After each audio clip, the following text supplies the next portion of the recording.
Hello and welcome to today's workshop. My name's James Whitcomb. I'm the candidate coach. It's great to have you join me today, coming to you 100% live streaming on Thursday, the 10th of October. Just hit 12 p.m. here, Australian Eastern Standard Time.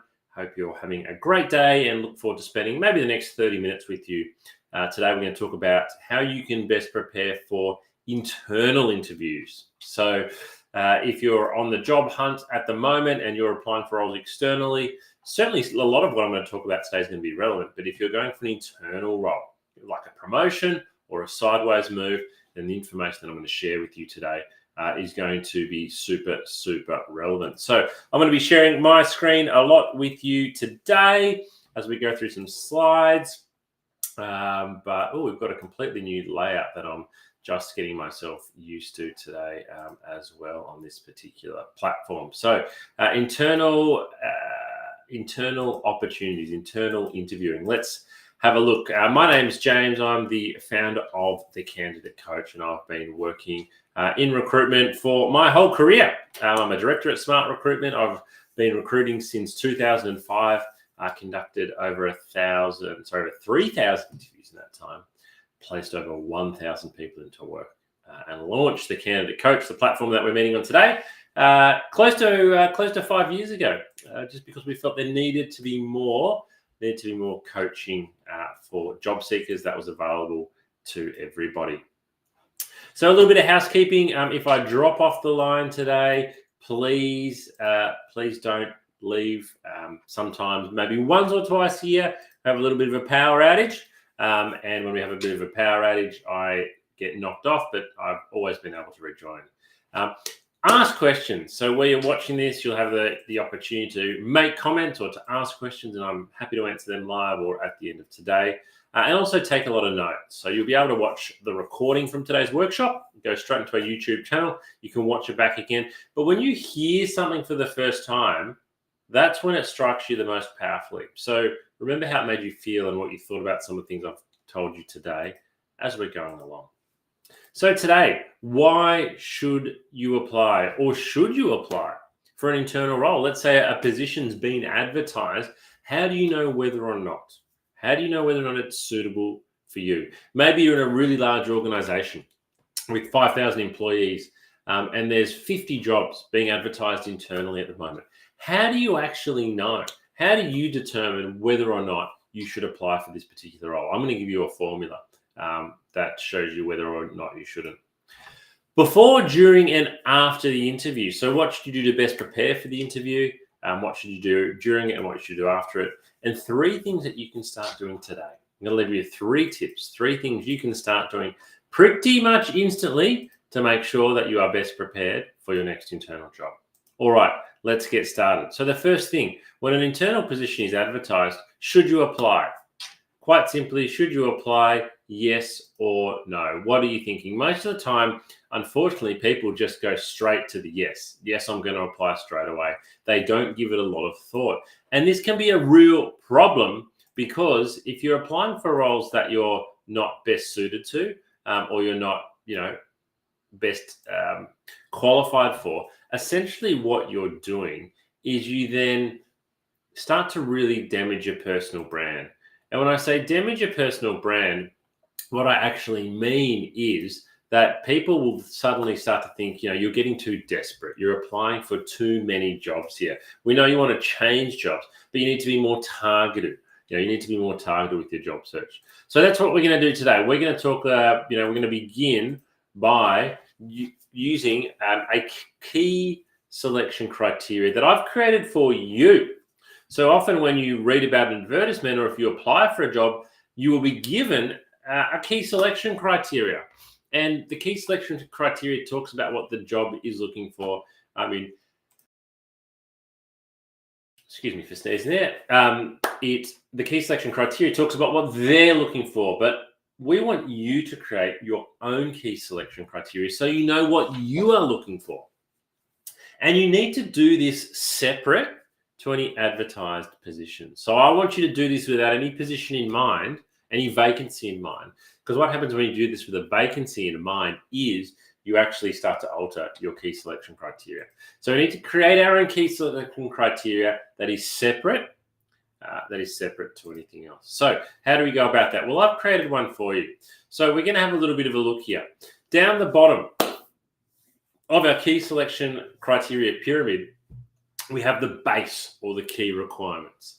So these are the 4 to 6 essential things that your next job must have. And if they don't have them, you're not going to apply for this particular role. So as you can see here, I've called it the non-negotiables. These are things that are so important to you that you're not going to apply unless the job has these. The obvious one for many people is salary. But for your non-negotiables, don't put your dream salary. So if you're on $80,000 at the moment and you want to get to 100, your base salary is not 100. Your base requirement's not 100. That's what you'd probably like to get. So what's your minimum here? What's the absolute minimum a job needs to be? Maybe it's what you're on at the moment. Maybe it's slightly less or slightly more, but you pop it in. Another example that I've got here is, the work from home component. What's the absolute minimum? So maybe you would love to work from home 4 days a week, and you wouldn't consider a job unless it gave you 2 days a week work from home. So you pop that down here. Maybe your base requirement is to move to the marketing department, and so you are only going to consider jobs that are in the marketing department. So basically, the 4 to 6 things that you're going to pop here are non-negotiable. If it doesn't tick every single one of the items on our base key requirements, we're not going to apply for the job. We're going to move on to the next one. But if a job does tick all of these key requirements, we'll then move to the next layer of the pyramid, which are the nice to haves. So for the nice to haves, we're going to list 2 to 3 things that we would like our job to have. It's certainly not mission critical, but it'd be really, really good if they achieve that. So, for example, I've put here an organisation that demonstrates they have a strong social conscience. So maybe that's something for you that you would like to have. So list 2 or 3 things here. So hopefully, when you're applying for a job, it ticks all of those nice to haves, or 2 out of 3, or at least 1 out of 3. But we need to make sure that the job meets all of our key requirements. And then once it meets some of our nice to haves, we're starting to get a really good feeling that this role might be worth us applying for. And then at the top of the job selection criteria is a cherry on top. So if we've met all of our base requirements and we've met a couple of our middle requirements, what's a cherry on top of the cake? So this would be like, wow, this is absolutely amazing. This is what I'm really looking for. So maybe, for example, you're a massive dog lover. And so the cherry on top of the cake might be working for an organization that has to do with animal welfare. Or the cherry on top of the cake might be, working from home 5 days a week. So it's not something that you're going to completely base your selection of the job on, but it's something that would be, as we've described there, it's the cherry on top of the cake. So the base components, those 4 to 6 things, again, we must tick all of those. The middle, which is almost kind of like the icing, is the nice to haves, and then the cherry on top of the cake. So you can download this from our candidate coaching platform. But what I'd encourage you to do before you apply for any jobs, is to fill this out and to keep yourself really honest and to keep yourself really accountable. Don't create this list for yourself. Don't create your own job selection criteria with a particular job in mind, because then you'll start to skew your answers. So go away, create your own key selection criteria, and then you've got something that you can compare every advertisement to. So whether it's an internal vacancy or an external vacancy, you have now got your own key selection criteria that you are going to compare each position to. And so if it doesn't tick enough of the boxes, you're not going to apply it. But over time, what you'll discover is how valuable a role is, or how close a role is suited to your key selection criteria. So I would really encourage you to go away and to do that, and then compare, as I've said, this position with your key selection criteria. And look, maybe after some time, you might need to be flexible. You might have been looking for a couple of months and hardly any jobs are even meeting your base requirements. So maybe your base requirements are too high, or maybe you need to be more patient, and maybe you need to give it more time. You will learn over time. So a quick word on your resume and cover letter, because today this is not a session on your resume and cover letter, but when you're going for an internal role, you need to really apply like you mean it. What I mean by that is I see far too many people applying for internal roles and actually thinking, well, I'm known. I've been at this company for 3 years now, so they kind of put in a half-baked application. But you need to apply like this is the only job you're ever going to apply for. You need to focus your resume on what you've achieved in your current job, where you currently are. So when you're going for an internal role, what you're doing at the moment is heightened. It is more important than if you go for a role externally, because it's within the organization. Focusing on achievements is the best way to do this. And you can also use your cover letter here to really, to really impress and to really stand out and to talk about what you've achieved, to add some color to it that might not be on your resume. All right, so let's talk about before the interview. Let's say we've done our key selection criteria. We've found some internal roles that are interesting. We've tailored our resume, and now we've been invited in for the interview. We've been invited in. So what you actually need to know, though, before you actually get to the interview room. So there's some things here where if you can do if you can do a lot of research before the interview, before you get to the interview door, it's going to really, really help you. So the first thing is, who are you meeting with? You might be meeting with somebody you know in the organization, or you might have never met them before. Is it the recruiter? Is it the HR manager? Is it the hiring manager? Is it the CEO? Because all the people listed there, and that's just a couple of quick examples, are going to be looking for different things in a candidate, and they're going to interview very differently. So the recruiter or the HR team will run probably a very structured, fairly typical interview. An interview with the CEO can be very different. They might ask very different questions, things you weren't expecting. So it's really important for you to get an understanding of who you're meeting with, and then to speak to your colleagues. Ask your colleagues if they've been interviewed by these people before. What is it about them? What can I learn about them? What are they like? What can I expect? Look them up on LinkedIn. There's nothing wrong with doing that. Find out a bit about them and use that information to stand out. So if you're meeting with someone quite senior in the business, let them know that you've done some research into them. You've checked out their LinkedIn profile. You can see their growth within the organization, but tell them that at interview. Let them know. Show them that you are really interested in this job and it's coming through the level of research you're doing.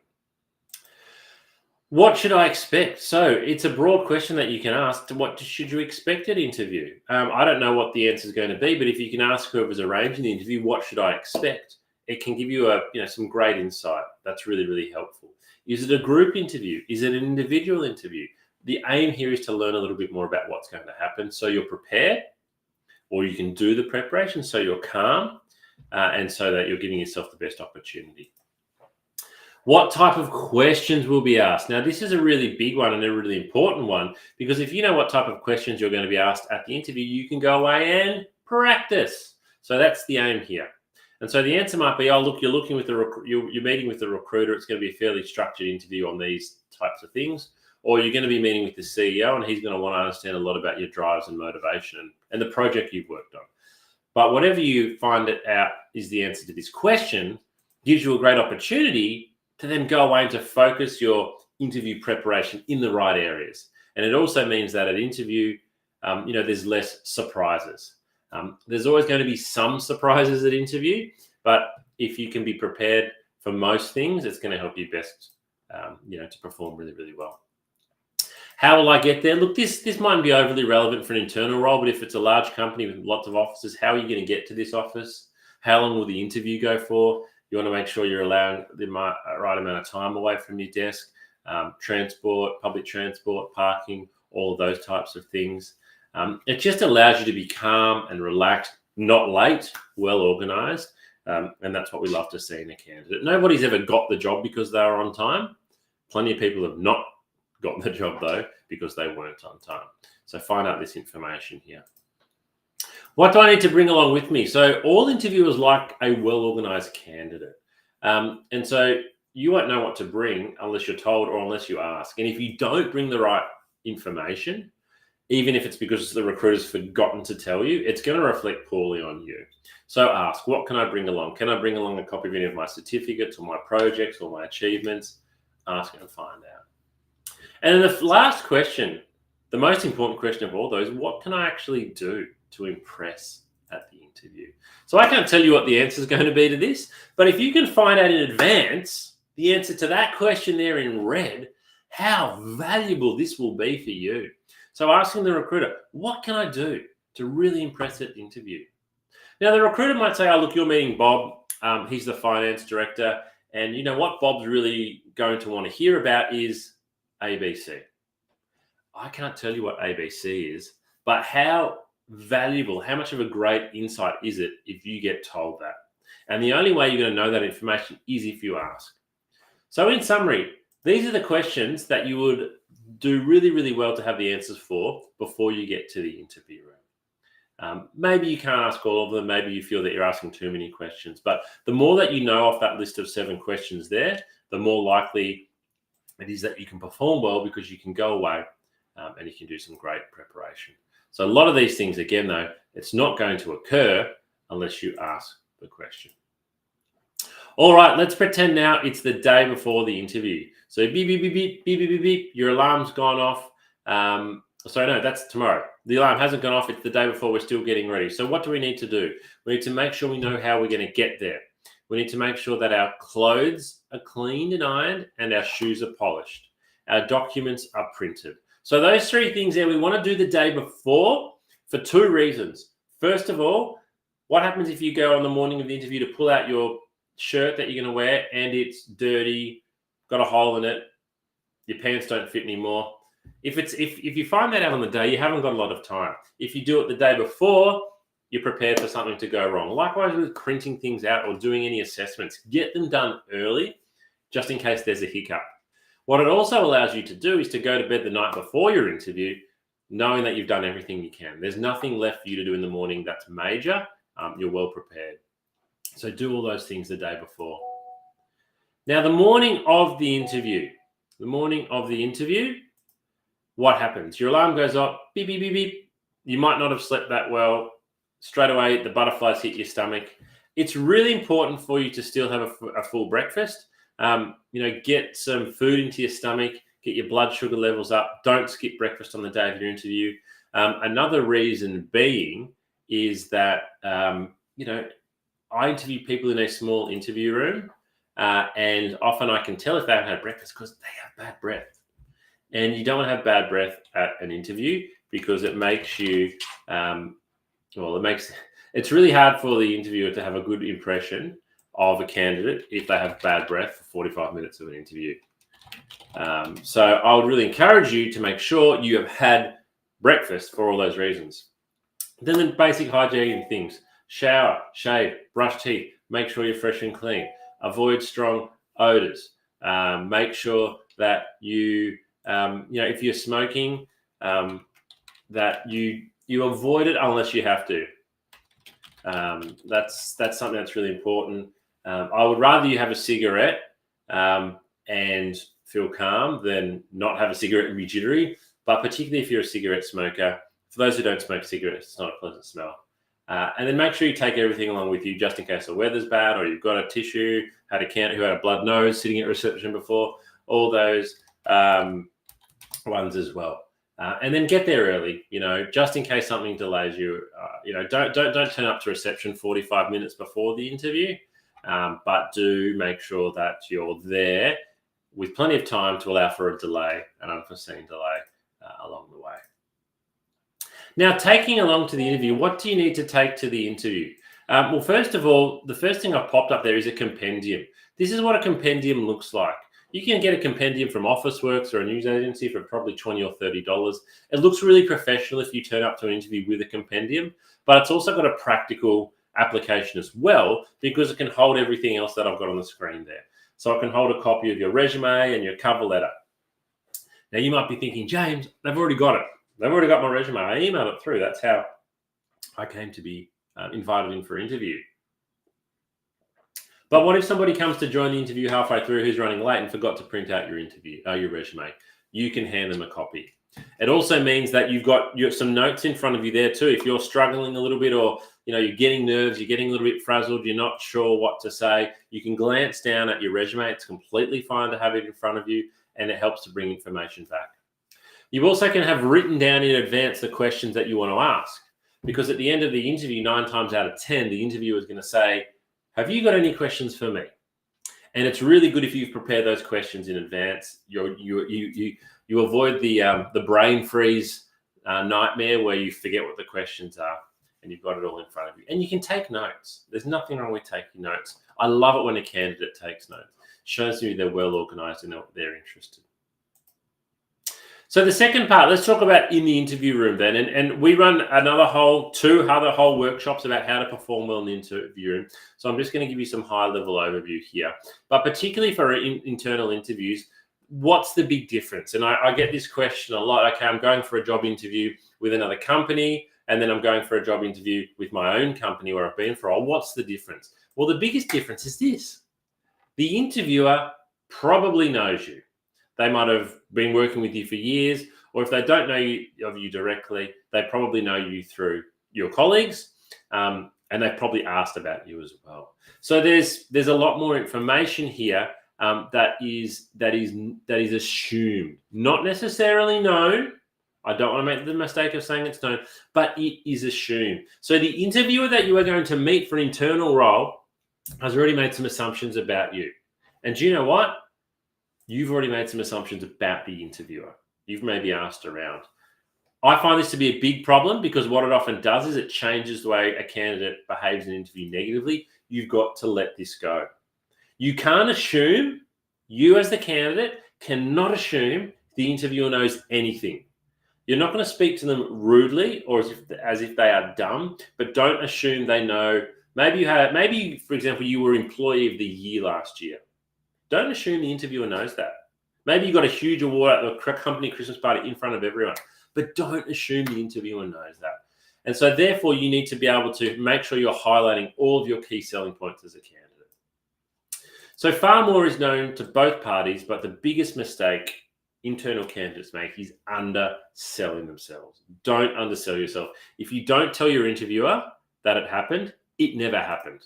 So sell yourself, sell the work you've done in the organization. What have you actually done? What's the great parts of your role? What do you do in the business? Sell your achievements at the organization.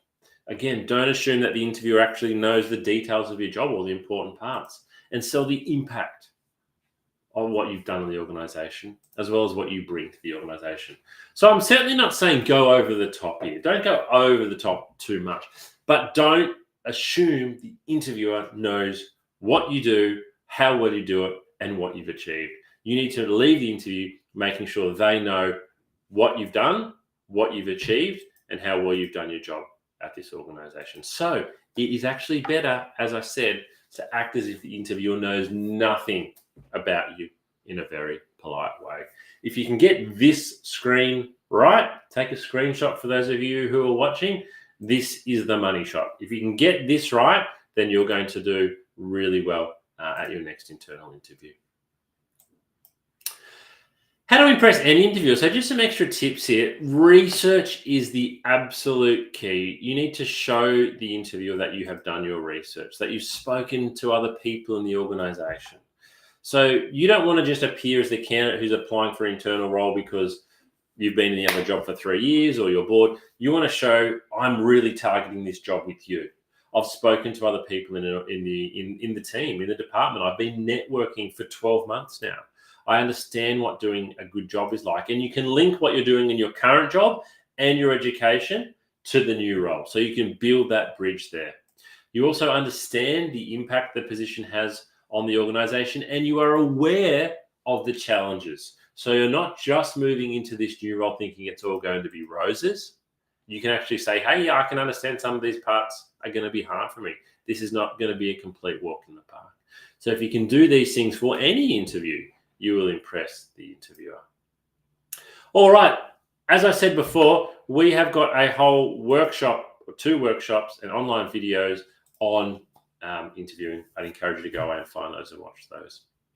Let's talk about after the interview. Let's say the interview's done. We still have the opportunity here to continue to impress. So what are some of the things we can do post the interview? Well, first of all, I certainly recommend a thank you email within 24 hours. And it doesn't need to be a long, drawn-out email, but just simply, dear manager, just wanted to thank you very much for meeting with me yesterday and taking the time, to hear my thoughts. I look forward to hearing some more, about my progress. Something as simple as that. If you have been asked to do something, do it immediately. And this is really, really important. Often at the end of my interview, I will ask the candidate to do something. I'll say, maybe can you send me through your references, or can you send me that the information that you from that project you talked about, or can you send me your folio, or can you send me your academic transcript? One of the reasons I ask them to do so is I'm testing them. As soon as they leave the interview, it's kind of like tick, tick, tick, tick, tick, tick, tick, tick. The time is going off. So the more responsive, the quicker a candidate is in getting that back to me, the better it is for them. So I'm actually judging how responsive are you? How good are you at following up? Because in this role, we need someone who's going to be good at that. So do it as soon as you possibly can. If a timeline for communication hasn't been established, it's okay to follow up. You don't have to sit there and wait forever. If it's been a week, certainly follow up politely.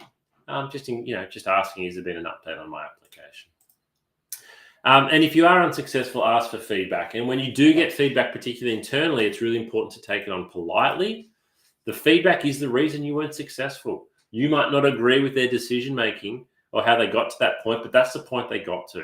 So take that feedback on board, and then you need to decide, okay, so can I go again for this job in 3 months or 6 months? Can I develop the areas where I was beaten, or do I need to consider another department or leaving the organization or staying where I am? But whatever feedback you get, that is your opportunity to develop. Finally, be responsive, polite, professional, and positive at all times. Don't whinge, don't complain, don't be negative, don't argue at any point in the process, because at the end of the day, the interviewer is considering you as a potential colleague for them for the next couple of years.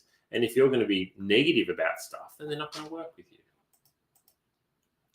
So 3 things you can actually start doing today. 3 things everyone can start doing today, regardless of where you're at. So you might be like, look, I'm not quite ready to start applying for internal roles. I have got my eye on this role in the future. Regardless of where you're at, and particularly if you are at that point where you're not ready yet, here's 3 things you can start doing straight away. So first of all, create your key selection criteria. So go back to that pyramid, go back to our key selection criteria, your key selection criteria, and start thinking objectively about your career in this organization. So once you've created that key selection criteria, you might actually look at it and go, you know what? I can't actually achieve that here. I'm not going to be able to achieve that. So that probably means it's time to look outside of your organization. But create it in an objective way so that you can be fair to yourself. And think about whether that's going to be reasonable for you in your current organization. Secondly, we've shown the third one. Let's go back. Start networking. This is really important. Start networking within the organization in the areas you're interested in. So, for example, at the moment, if you're working in the customer service department and you really want to move to marketing, start networking with people in the marketing department. By the time it comes to applying for a job in 12 months' time, if you've been networking and people in the marketing department know you and they know you're interested in moving there, they're not going to be surprised to see your application and they're aware that you want to move there. That's a great position to be in. The worst position to be in is you want to move to marketing and you apply for the job and no one in the marketing department knows anything about you. For internal roles, it is important for people to know that you're interested in advance and that you want to move there. And finally, start compiling a list of achievements in your organization. This one might sound a bit silly, but people very quickly forget what they work on. What I would encourage you to do is maybe just have a list in your top drawer of your desk, and at the end of every quarter, get it out and list what was your biggest achievement or your biggest project that you worked on that quarter. So you've got a fresh list there. It avoids things being forgotten, and you can draw on these things in the future. Alrighty, question time. If you've got any questions, feel free to pop them in over the next 60 seconds. If we don't get any questions, I'll log off. But I would really encourage you to connect with me on LinkedIn as well. Wherever you're watching today's workshop, we run these once a week on a different topic every week. But do certainly check out your candidate coaching platform. We've got over 35 coaching videos. We've got a range of templates. We've got practice tests. We've got a whole lot of useful resources to help you towards your next job, or whether that job's internal or external. But apart from that, thank you very much for joining me today. We look forward to seeing you again soon. Good luck with your job hunt,